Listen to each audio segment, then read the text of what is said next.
Merci à toute l'équipe municipale de la ville de Grenoble. Merci.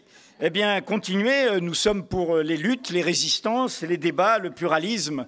Et donc, il faut que tout se passe et tout ait lieu. On a fait l'éloge de la conflictualité au sens positif des choses. Merci à tous ceux qui ont préparé cette réunion. Merci à ceux que vous ne voyez pas, sauf ceux qui tenaient des caméras, à toute l'équipe de Pierre Catan de Small Gang Productions qui a permis la diffusion en direct et le fait que vous pourrez partager l'ensemble de ces moments, de ces 6 heures. Il reste 10 minutes avant la fin de ces 6 heures. Ce que nous avons voulu faire, c'est d'essayer de parler de l'idée d'un monde commun. Vous voyez bien que notre alerte, c'est qu'on essaye de nous entraîner, les terroristes les premiers, dans un monde qui ne serait plus commun. Et je voudrais dire ça parce que cette expression « monde commun » était au cœur de la pensée d'une personne qui a été peu reconnue au début de son travail et dont aujourd'hui l'œuvre est considérée comme une œuvre de référence pour penser la catastrophe qui a mis le monde au bord du gouffre, sinon dans le gouffre, des dizaines de millions de morts, des génocides. Je pense évidemment à la catastrophe européenne des 2 guerres mondiales et de la solution finale. Cette intellectuelle européenne, juive, allemande, passée par la France, ayant fui le nazisme, s'est retrouvée réfugiée aux États-Unis, où elle a écrit, c'était Hannah Arendt dont je parle, elle a écrit « Les origines du totalitarisme ».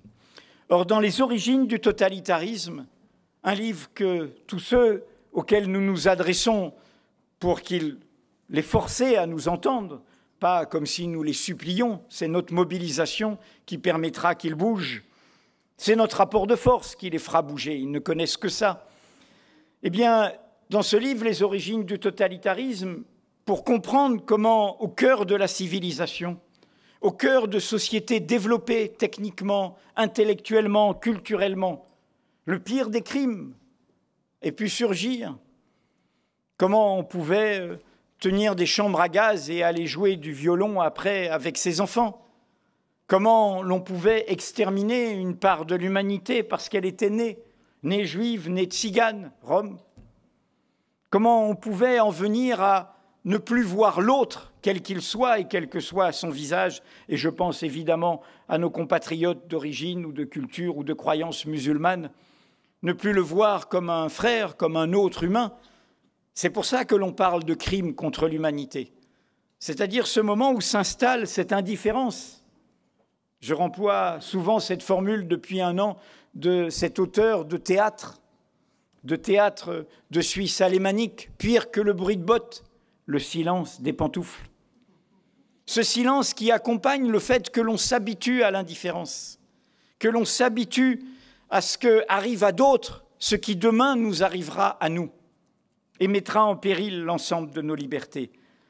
Alors Hannah Arendt, dans ce livre essentiel, elle liait au fond la façon dont l'Europe s'était projetée sur le monde, en s'invitant chez les autres sans leur demander l'autorisation, en pillant d'autres pays, en opprimant d'autres pays, mais aussi en transmettant à ces pays des idéaux qui se sont retournés contre elle et que des peuples, dans leur émancipation, ont brandi.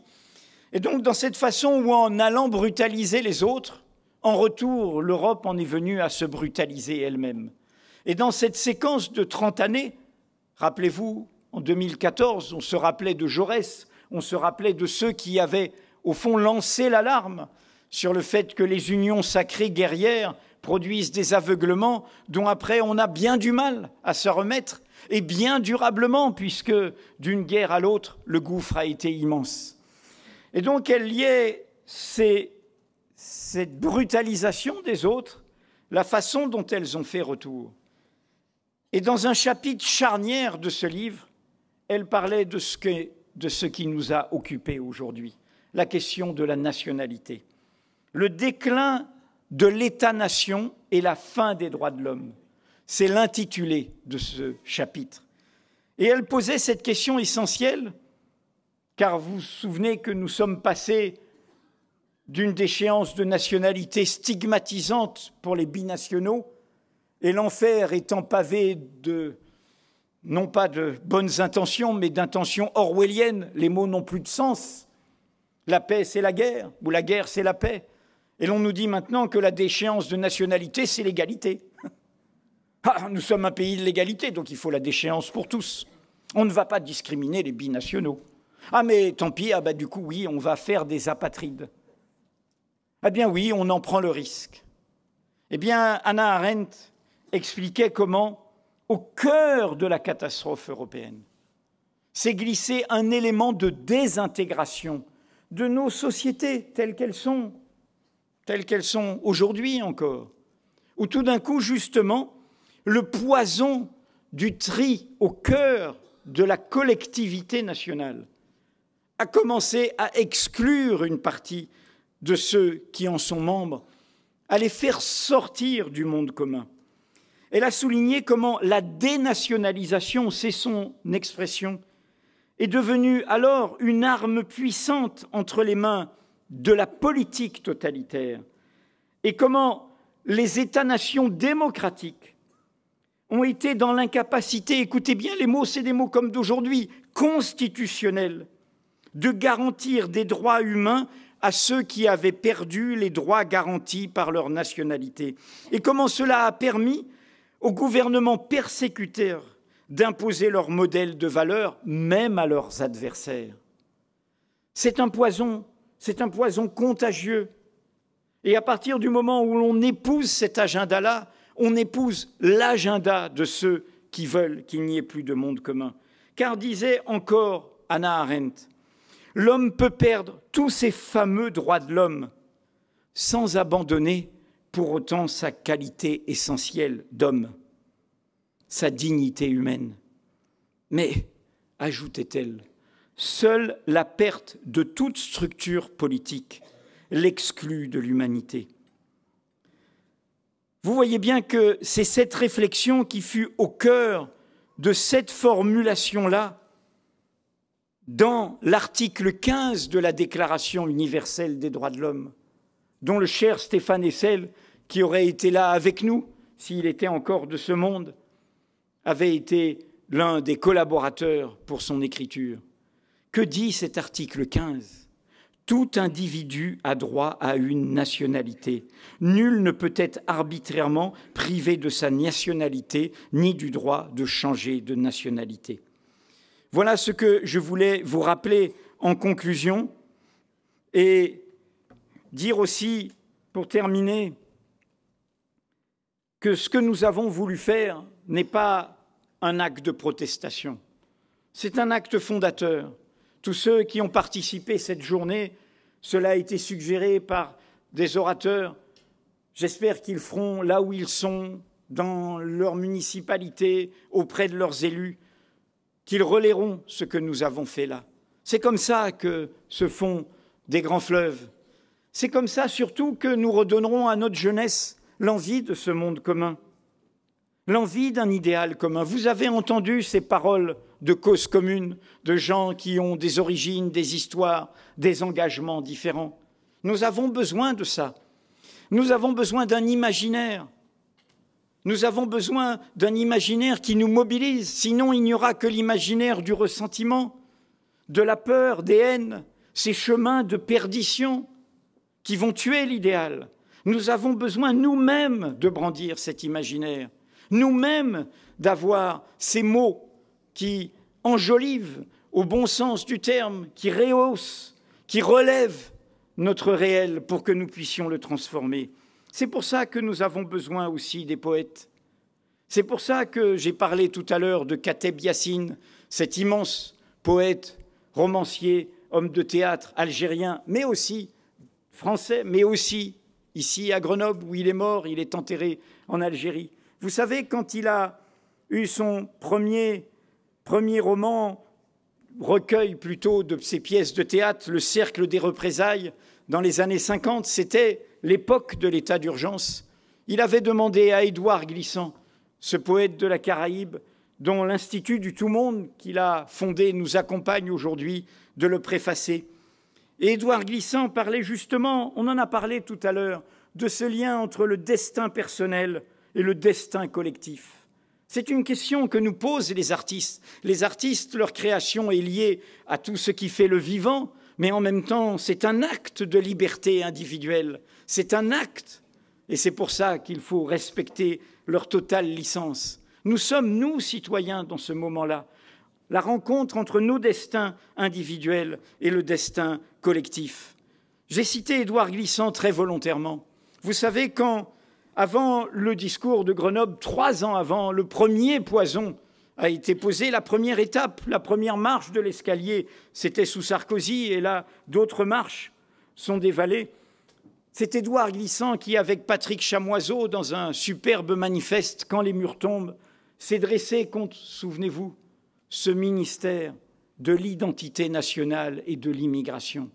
Ce ministère mur, ce ministère division, ce ministère déchirure, qui liait la question de l'étranger à la question de l'identité nationale dite au singulier, alors que nous savons toutes que nos identités sont plurielles, sont multiples, sont mélangées, qu'elles sont toutes de relations, que les identités à racines uniques sont des identités qui meurent, faute de radicelles, faute de rhizomes, faute de liens au terreau. C'est Édouard Glissant qui disait « Les murs menacent tout le monde, de l'un et l'autre côté de leur obscurité ». La relation à l'autre, à tout l'autre, dans ses présences animales, végétales et culturelles et par conséquent humaines, nous indique la part la plus haute, la plus honorable, la plus enrichissante de nous-mêmes. Que tombent les murs. Oui, nous avons voulu dire qu'il fallait que tombe le mur de l'état d'exception permanent, que tombe le mur des haines et des peurs, que tombe le mur de cette déchéance, de leur déchéance, et qu'il faut y opposer notre renaissance, notre façon de nous relever. J'ai cité des poètes, c'est une façon de saluer celle qui n'a pas pu se rendre disponible, mais que nous avions invitée. Et j'aurais aimé, avec François Bonnet et toute l'équipe de Mediapart, que ce soit elle qui termine cette journée. Évidemment, c'est Christiane Taubira. Nous avons tout fait pour qu'elle soit là et pour qu'elle vienne dire ces murmures à la jeunesse à haute voix ici même. Elle cite ces poètes que je viens de citer, elle les connaît. Elle brandit cet imaginaire. Elle cite Aimé Césaire. Il n'est pas question de livrer le futur aux assassins d'aube. Elle cite Aimé Césaire disant « Nous sommes de ceux qui disent non à l'ombre, dire non à l'ombre qui menace, dire non où que nous regardons, l'ombre gagne. L'un après l'autre, les foyers s'éteignent. Le cercle d'ombre se resserre parmi des cris d'hommes et des hurlements de fauves. Pensons aux Syriens, pensons aux Irakiens. Pourtant, nous sommes de ceux qui disent non à l'ombre. Nous savons que le salut du monde dépend de nous aussi, que la terre a besoin de n'importe lesquels d'entre ses fils les plus humbles. L'ombre gagne.